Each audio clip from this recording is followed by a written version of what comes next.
Shalom, teman-teman, Bapak Ibu yang telah bergabung. Malam hari ini kita bertemu lagi di Jazz episode ke-110 dan kita akan mulai membahas eh, Injil ya secara kronologis. Nah, oke, tes. Oke, oke. Nah, malam hari ini kita akan mulai membahas Yesus Sang Firman Allah dan kelahiran Yohanes Pembaptis. Dari Yohanes 1 ayat 1 sampai 18 dan Lukas 1 ayat 1 sampai 80. Sebelumnya mari kita mulai dengan doa dalam nama Bapa dan Putra dan Roh Kudus. Amin. Allah pencipta segala sesuatu, sumber terang dan kebijaksanaan sejati, asal mula segala makhluk. Curahkanlah seberkas cahayamu untuk menembus kegelapan akal budiku. Ambillah dariku kegelapan ganda yang menyelimutiku sejak lahir, suatu ketidakmengertian karena dosa dan ketidaktahuan. Berilah kepadaku pengertian yang tajam dan ingatan yang kuat, dan kemampuan untuk memahami segala sesuatu dengan benar dan mendasar.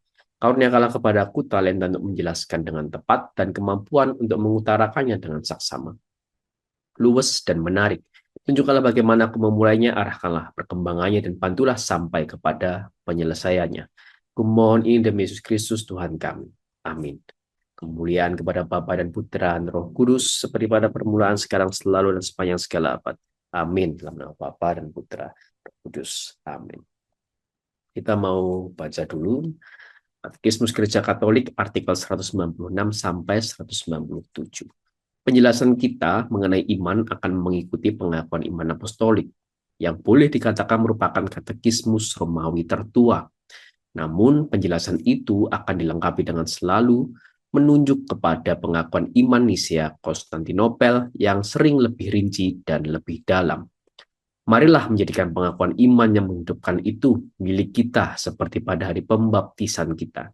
Ketika seluruh kehidupan kita percayakan kepada pengajaran benar, mendoakan syahadat dengan iman berarti bertemu dengan Allah Bapa, Putra, dan Roh Kudus.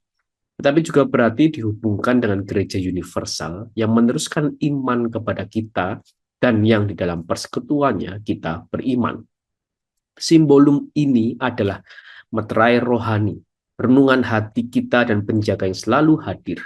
Dengan sesungguhnya ia adalah pusaka jiwa kita. Mari perikop hari ini, nah ini ada 8 totalnya, 8 perikop ya. Nah kita akan bacakan terlebih dahulu. Firman yang telah menjadi manusia. Pada mulanya ialah firman. Firman itu bersama-sama dengan Allah, dan firman itu adalah Allah. Ia pada mulanya bersama-sama dengan Allah. Segala sesuatu dijadikan oleh Dia, dan tanpa Dia tidak ada sesuatu pun yang telah jadi dari segala yang telah dijadikan. Dalam Dia ada hidup, dan hidup itu adalah terang manusia. Terang itu bercahaya di dalam kegelapan, dan kegelapan itu tidak menguasainya. Datanglah seorang yang diutus Allah, namanya Yohanes. Ia datang sebagai saksi untuk memberi kesaksian tentang terang itu, supaya oleh Dia semua orang menjadi percaya. Ia bukan terang itu, tapi ia harus memberi kesaksian tentang terang itu. Terang yang sesungguhnya, yang menerangi setiap orang, sedang datang ke dalam dunia. Ia telah ada di dalam dunia, dan dunia dijadikan olehnya. Tetapi dunia tidak mengenalnya. Ia datang kepada milik kepunyaannya, tetapi orang-orang kepunyaannya itu tidak menerimanya. Tetapi semua orang yang menerimanya diberinya kuasa supaya menjadi anak-anak Allah, yaitu mereka yang percaya dalam namanya. Orang-orang yang diperanakkan bukan dari darah atau dari daging, bukan pula secara jasmani oleh keinginan seorang laki-laki, melainkan dari Allah. Firman itu telah menjadi manusia dan diam di antara kita, dan kita telah melihat kemuliaannya, yaitu kemuliaan yang diberikan kepadanya sebagai anak tunggal Bapa, penuh kasih karunia dan kebenaran. Yohanes memberi kesaksian tentang Dia dan berseru katanya, inilah Dia yang kumaksudkan ketika aku berkata, kemudian daripada aku akan datang Dia yang telah mendahului aku, sebab Dia telah ada sebelum aku.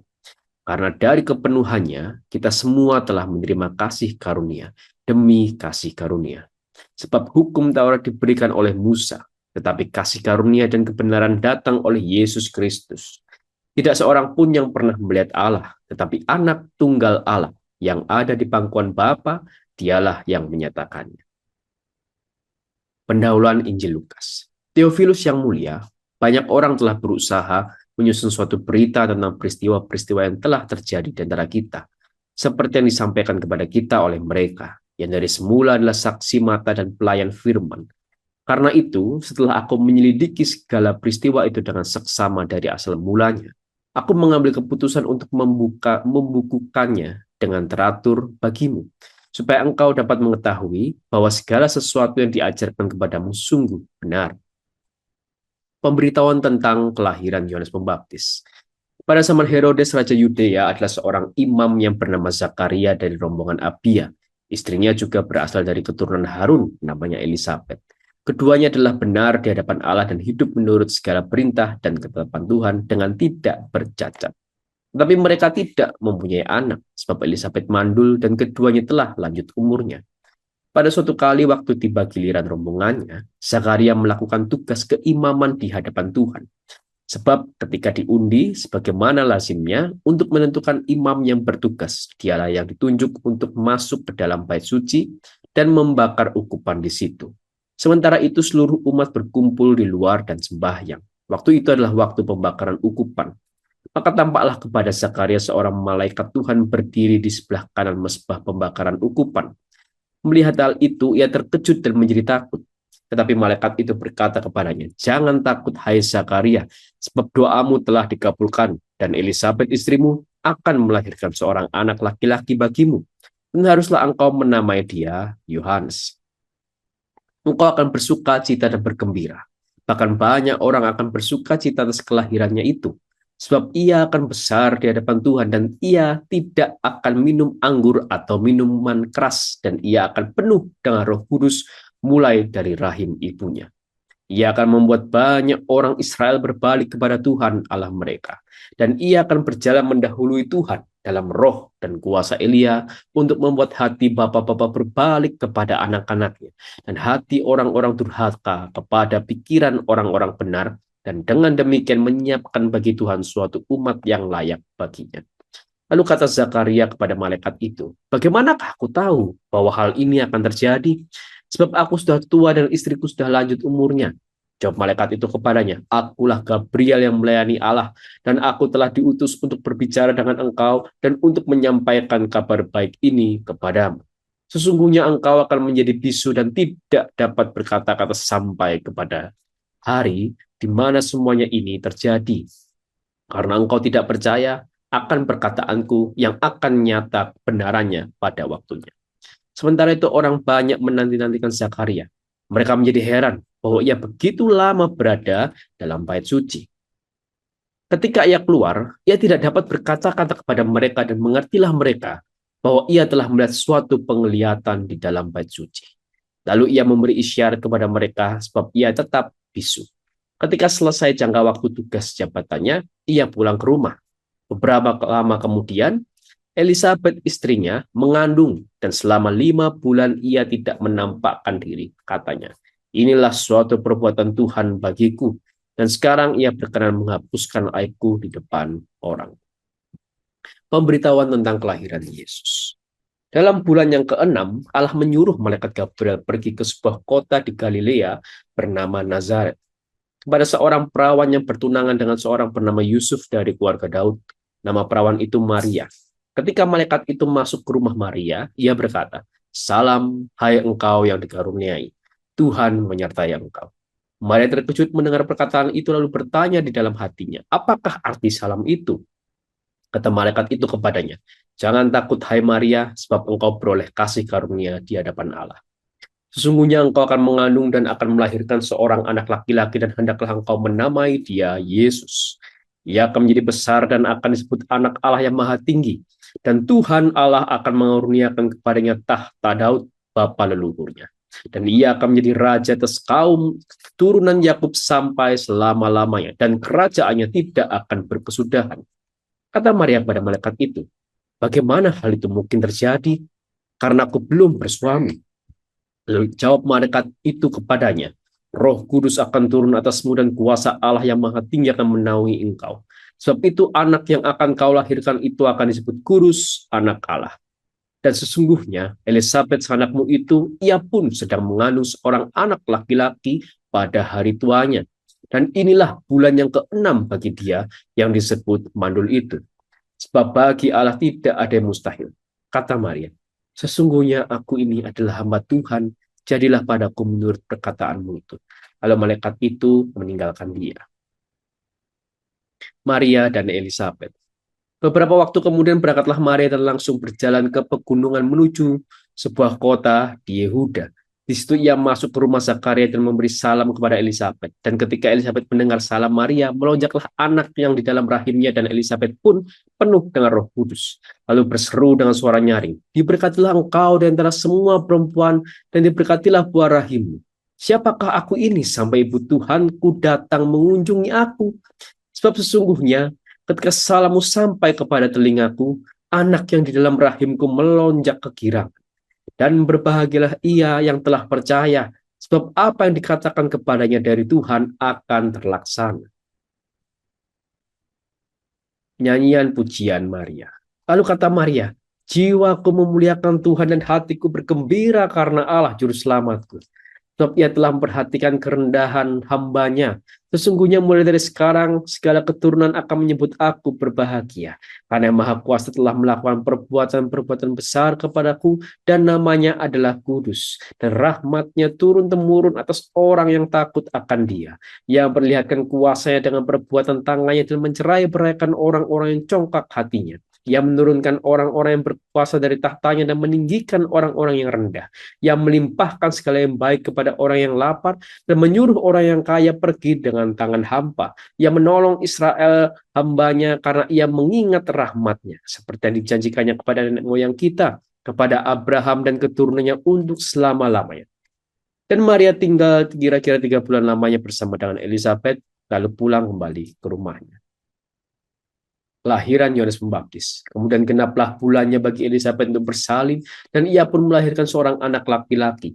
Ketika tetangga-tetangganya serta anak-anak saudaranya mendengar bahwa Tuhan telah menunjukkan rahmat-Nya yang begitu besar kepadanya, bersuka setelah mereka bersama-sama dengan dia. Maka datanglah mereka pada hari yang ke-8 untuk menyunatkan anak itu, dan mereka hendak menamai dia Zakaria menurut nama bapaknya. Tetapi ibunya berkata, jangan, ia harus dinamai Yohanes. Kata mereka kepadanya, tidak ada di antara sanak saudaramu yang bernama demikian. Lalu mereka memberi isyarat kepada bapaknya untuk bertanya nama apa yang hendak diberikannya kepada anak itu. Ia meminta batu tulis lalu menuliskan kata-kata ini. Namanya adalah Yohanes. Dan mereka pun heran semuanya. Dan seketika itu juga terbukalah mulutnya dan terlepaslah lidahnya. Lalu ia berkata-kata memuji Allah. Maka ketakutanlah semua orang yang tinggal di sekitarnya, dan segala peristiwa itu menjadi buah tutur di seluruh pegunungan Yudea. Dan semua orang yang mendengarnya merenungkannya dan berkata, menjadi apakah anak ini nanti? Sebab tangan Tuhan menyertai dia. Nyanyian pujian Zakaria. Dan Zakaria ayahnya penuh dengan Roh Kudus lalu bernubuat katanya, terpujilah Tuhan Allah Israel sebab ia melawat umatnya dan membawa kelepasan baginya. Ia menumbuhkan sebuah tanduk keselamatan bagi kita di dalam keturunan Daud hambanya itu. Seperti yang telah difirmankannya sejak purbakala oleh mulut nabi-nabinya yang kudus, untuk melepaskan kita dari musuh-musuh kita dari tangan semua orang yang membenci kita, untuk menunjukkan rahmatnya kepada nenek moyang kita dan mengingat akan perjanjiannya yang kudus, yaitu sumpah yang diucapkannya kepada Abraham bapa leluhur kita, bahwa ia mengaruniai kita, supaya kita terlepas dari tangan musuh, dapat beribadah kepadanya tanpa takut dalam kekudusan dan kebenaran di hadapannya seumur hidup kita. Dan engkau, hai anakku, akan disebut Nabi Allah yang Maha Tinggi, karena engkau akan berjalan mendahului Tuhan untuk mempersiapkan jalan baginya, untuk memberikan kepada umatnya pengertian akan keselamatan yang berdasarkan pengampunan dosa-dosa mereka. Rahmat dan belas kasihan dari Allah kita, dengan mana ia akan melawat kita surya pagi dari tempat yang maha tinggi, dan untuk menyinari mereka yang diam dalam kegelapan dan dalam naungan maut, untuk mengarahkan kaki kita kepada jalan damai sejahtera. Adapun anak itu bertambah besar dan makin kuat rohnya, dan ia tinggal di padang gurun sampai kepada hari ia harus menampakkan diri kepada Israel. Demikianlah Injil Tuhan, terpujilah Kristus. Sedikit penjelasan singkat, bahwa Yohanes 1 ayat 1-18 mengungkapkan bahwa firman yang adalah Allah telah menjadi manusia dalam pribadi Yesus Kristus, sumber kehidupan dan terang bagi manusia yang datang ke dunia untuk memberikan keselamatan. Meskipun banyak yang tidak menerimanya, bagi mereka yang percaya, ia memberikan kuasa untuk menjadi anak-anak Allah, menekankan keilahian Yesus dan perannya sebagai penyelamat umat manusia. Lukas 1 ayat 1-80 mencakup berbagai peristiwa penting yang mengawali Injil Lukas, termasuk pemberitahuan tentang kelahiran Yesus Pembaptis dan Yesus, serta nyanyian pujian Maria dan Zakaria, menekankan keajaiban dan intervensi ilahi dalam kelahiran kedua tokoh ini, yang akan memainkan peran penting dalam rencana keselamatan Allah, serta menggambarkan masa kanak-kanak Yohanes Pembaptis yang dipersiapkan untuk menjadi pendahulu Yesus. Nah, karena malam hari ini materi cukup padat, maka nanti di akhir kalau masih ada waktu kita akan sharing, tapi sebelumnya kita akan langsung mulai kepada materi. Silakan kepada Jos, dipersilahkan. Mantap. Selamat malam Bapak Ibu, teman-teman semuanya. Salam damai dalam kasih Tuhan kita Yesus Kristus. Nah, saya akan membahas ini sebenarnya typo sih harusnya sampai 18 ya. Firman yang telah menjadi manusia. Tadi di akhir kita sudah dapat tuh penjelasannya. Firman yang telah menjadi manusia ini siapa? Yesus Kristus gitu. Cuma mungkin kita akan sedikit banyak apa ya, semacam sedikit mengkaji lah ya, mengkaji beberapa aspeknya saja. Karena kalau misalkan mengkaji semuanya nanti bisa 3 jam, bisa 2 3 jam gitu ya. Tapi saya sendiri coba padatkan saja dalam waktu yang nggak begitu lama gitu ya. Biar yang kita karena kita akan membahas banyak sebenarnya. Nah, saya mesti mengatakan bahwa ini salah satu awalan yang cukup luar biasa. Bukan cukup lagi sih, sangat ya luar biasa gitu. Pada mulanya adalah firman. Firman itu bersama-sama dengan Allah dan firman itu adalah Allah. Ini dalam versi terjemahan baru. Mungkin kita akan bertanya-tanya gitu. Apa sih maksudnya dari perkataan Yohanes ini? Pada mulanya adalah firman. Firman itu bersama-sama dengan Allah dan firman itu adalah Allah. Saya akan sedikit ini ya, ambil sedikit, kita potonglah jadi 3 nih. Pada mulanya adalah firman, firman itu bersama-sama dengan Allah, dan firman itu adalah Allah.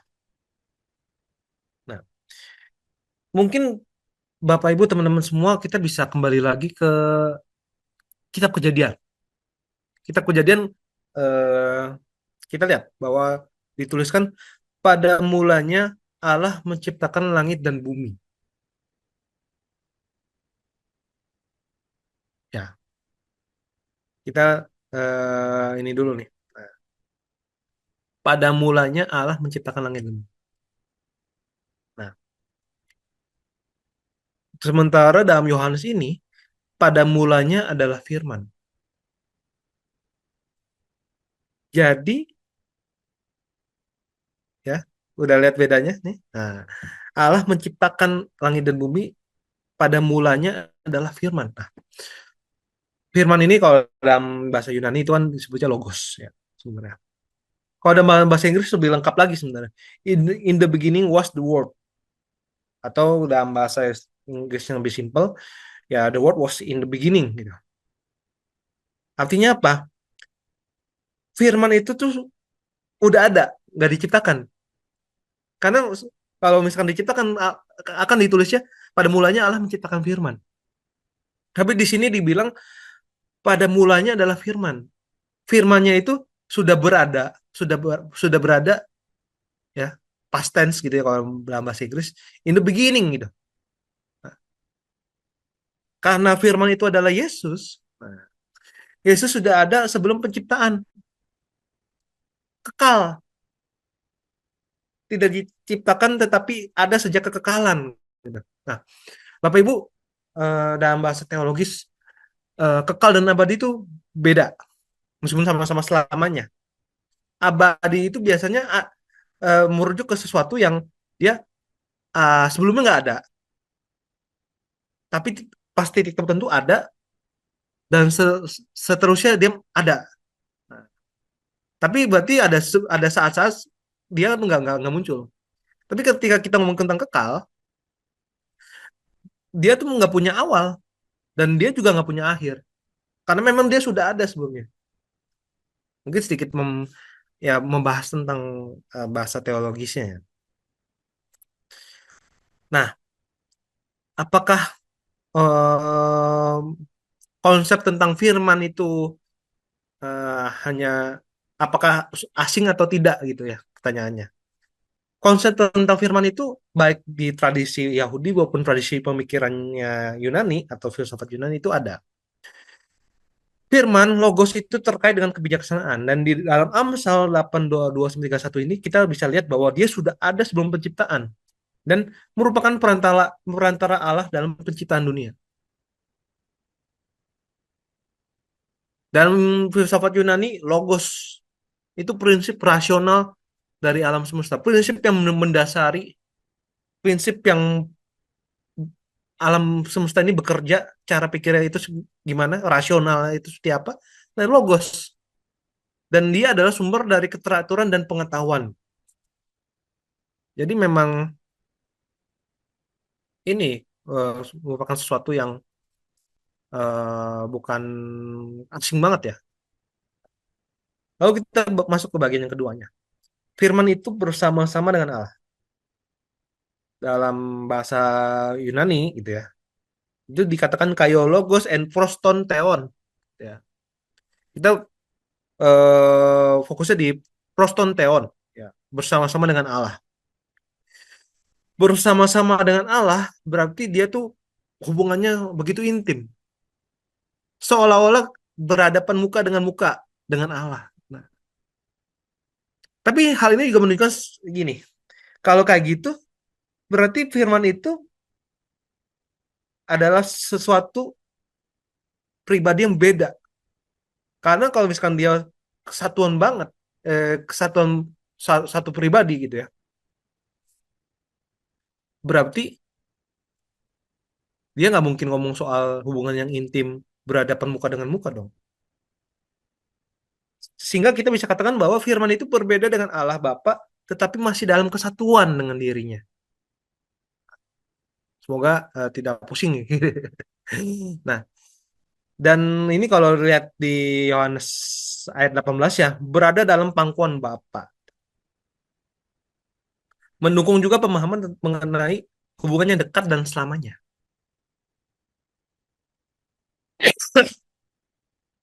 Hmm. Lalu dibilang firman itu adalah Allah.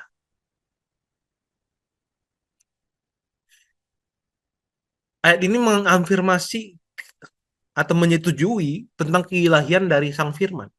Kalau dibilang adalah kaiteos and hologos. Kalau dalam kita artikan dalam bahasa Inggris, and God was the word. Tapi sedikit ini ya kritik bahasa ya. Tapi nggak dibilang and the God was the word gitu ya. Nah, dalam bahasa Yunani kalau dalam menurut aturan Caldwell ya, karena kata God itu tidak memiliki artikel the-nya, tidak ada ho-nya itu ya. Berarti yang dimaksud itu adalah sifat karakteristik esensi dari subjeknya, bukan pribadinya. Jadi kita bilang firman itu adalah Allah bukan berarti firman itu sang Bapa, tapi firman itu ilahi. Alias firman itu memiliki sifat atau hakikat yang sama dengan Allah. Menarik ya. Lalu kembali ke tentang mengenai firman. Di akhir kita lihat bahwa firman logos itu dipilih untuk mendeskripsikan Yesus Kristus, anak Allah yang sejati, true son of God. Santo Yeremus bahkan menjelaskan logos itu adalah kebijaksanaan Bapa, sabda batin Allah, citra Allah yang tepat dari Allah yang tidak kelihatan. Dan sekali lagi orang Yahudi itu tidak jauh dari pemahaman logos gitu ya. Logos itu memra, firman dari kalau kita lihat dari Targum Jonathan gitu ya, salah satu penjabaran tentang Tauratnya itu ya, tentang perjanjian lama gitu. Nah, misalkan eh kita kalau dalam Yesaya gitu ya, kalau dalam penulisan Targum Jonathan Aku dengan firmanku menciptakan dunia. Jadi logos ini, firman ini sudah dikatakan adalah kuasa Allah, gitu. God's creative power, gitu. Kuasa Allah. Nah, pertanyaan selanjutnya lagi. Bukan pertanyaan selanjutnya. Nah, kita lihat ayat setelahnya lagi. Pada mulanya bersama-sama dengan Allah. Ia pada mulanya bersama-sama dengan Allah dalam ayat yang kedua. Jadi ini merupakan konfirmasi ulang bahwa Yesus hadir bersama Allah sebelum semuanya diciptakan. Dan sekali lagi, dia tidak pernah mulai muncul, tapi sudah muncul dari awal. Sehingga kalau menurut Santo Theophilus, Yesus itu tidak pernah terpisah dari Allah. Lalu bilang, segala sesuatu dijadikan oleh dia dan tanpa dia, tidak ada sesuatu pun yang telah jadi dari segala yang telah dijadikan. Nah, hal ini menunjukkan bahwa Yesus Kristus alias Sang Firman itu adalah pencipta segalanya, gitu. Baik hal yang tidak terlihat maupun yang tidak yang terlihat maupun yang tidak terlihat. Hal ini mematahkan Arianisme yang menyatakan bahwa Yesus adalah ciptaan, gitu. Ah, Yesus tuh bukan pribadi yang ilahi, gitu. Yesus tuh cuma manusia super, manusia nabi biasa lah apa. Gampangnya seperti itu. Dan Yesus itu ciptaan bukan Allah. Yesus tuh manusia. Arianisme ngomongnya gitu. Yesus tuh hanya manusia. Nah, tapi secara itu lihat jelas Yohanes bilang segala sesuatu dijadikan oleh dia. Semua hal itu diciptakan oleh Allah. Gitu. Apakah Yesus menciptakan dirinya sendiri? Kalau Yesus ciptaan, apakah dia bisa menciptakan segala-galanya? Enggak. Dan kalau saya boleh komentar gini juga teman-teman, Bapak Ibu. Nah, em, yang menjadi fokus dalam hal ini bukanlah apa yang diciptakan, ya. Kalau kita lihat kejadian kan dari yang hari pertama sampai hari ke-6, ya, itu kan diciptakan inilah cipta ini, sana sini dan semacamnya. Tapi dalam Yohanes ini kita fokusnya ke Sang Pencipta dari yang ayat 1 sampai 18 itu ngomongin tentang Yesus Kristus, ya. Sang Firman, Firman yang menjadi manusia. Pertanyaannya gini, selanjutnya, tapi pertanyaan yang selanjutnya muncul adalah begini. Apakah Roh Kudus itu diciptakan? Kalau segala sesuatu dijadikan oleh dia, apakah Roh Kudus itu diciptakan? Nah, ini Santo Yohanes Chrysostomus menyatakan bahwa kita harus memahami ini lengkap dengan konteks ayat yang keempat. Dalam dia ada hidup. Terus dalam Yohanes 6:63 dikatakan, rohlah yang memberi kehidupan. Dan apabila engkau mengirim rohmu, mereka diciptakan. Gitu. Dan Mazmur gitu ya. Hal ini berarti kalau di Roh Kudus itu memberi hidup, Roh Kudus itu yang turut ambil bagian dalam penciptaan, berarti Roh Kudus itu adalah Allah gitu.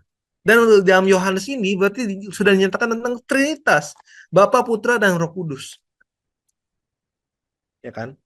Kalau Allah bukan ciptaan, berarti Roh Kudus pun bukan ciptaan yang dimaksud dalam Yohanes 1 ayat 3. Lalu pertanyaan selanjutnya, dalam dia ada hidup-hidup yang seperti apa? Santo Theophilus mengatakan bahwa hidup dalam Kristus itu bukan hidup yang badania saja atau biologis saja, tapi juga hidup spiritual. Dibilang terang itu menyinari jiwa manusia yang memberikan pengertian. Dan pengertian kita berasal dari Kristus yang menuntun hidup kita. Dan terangnya itu untuk semua orang dan bukan hanya untuk orang Yahudi. Nah, lalu Santo Clemens juga mengatakan begini, kalau misalkan Kristus adalah hidup, maka bisa dikatakan bahwa menolak Kristus adalah menolak kehidupan itu sendiri. Dalam Yohanes 1 ayat 3 sampai 4, ketika kita ngomong dalam dia semua diciptakan, oleh dia semua diciptakan, dan dalam dia ada hidup gitu. Berarti Kristus itu juga tidak hanya menciptakan dunia, tetapi juga menjaga atau memastikan keberlangsungan kehidupan dunia. Allah merupakan sumber kehidupan dan semua kehidupan berasal dari Kristus. Kristus adalah cahaya sejati, mengalahkan cahaya dosa, dan menunjukkan jalan keselamatan. Dalam pembaptisan, seseorang Kristen gitu ya, menerima terang Kristus dan diminta untuk menjadi terang dunia. Terang Kristus, Kristus berarti memampukan orang Kristen itu untuk melihat semua yang terjadi dalam hidupnya dia itu dalam kacamata iman. Dan ketika orang diminta menjadi terang dunia, berarti kita mesti mewartakan juga kasih Tuhan kepada sesama. Nah, nah, lalu di ini tema yang kasih Yohanes ya, terang dan kegelapan gitu. Terang itu melambangkan Kristus, kebijaksanaan ilahi, kebenaran, kegelapan itu melambangkan ketidakpedulian, dosa dan dunia yang jatuh dalam dosa. Dan dunia kegelapan itu tidak mengerti dan menerima Kristus terang. Meskipun demikian, terang tersebut tetap bercahaya. Nah, kematian dan kebangkitan Kristus membuktikan kemenangan Kristus atas kegelapan. Dan Injil tetap ada di tengah semua persekusi gitu ya. Di tengah mungkin kita susah membangun gereja gitu ya di suatu negeri ya, bukan di Indonesia tentunya ya. Eh, eh, di eh, kita juga mungkin mengalami kesusahan sana sini apa semua, tapi Injil tetap ada gitu.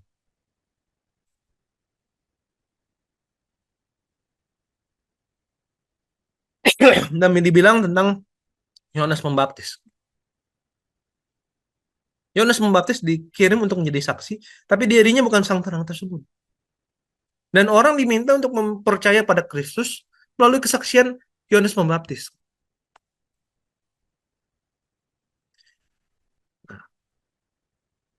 Mengenai Yohanes Pembaptis ini sebenarnya luar biasa sebenarnya, Bapak Ibu teman-teman.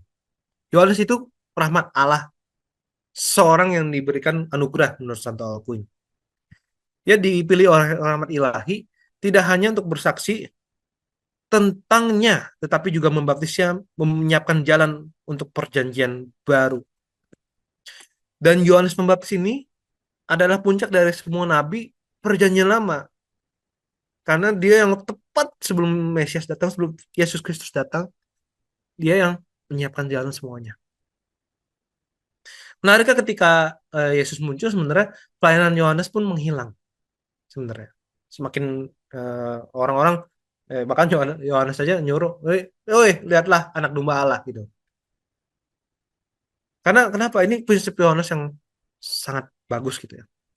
Ia harus semakin besar, aku harus semakin kecil.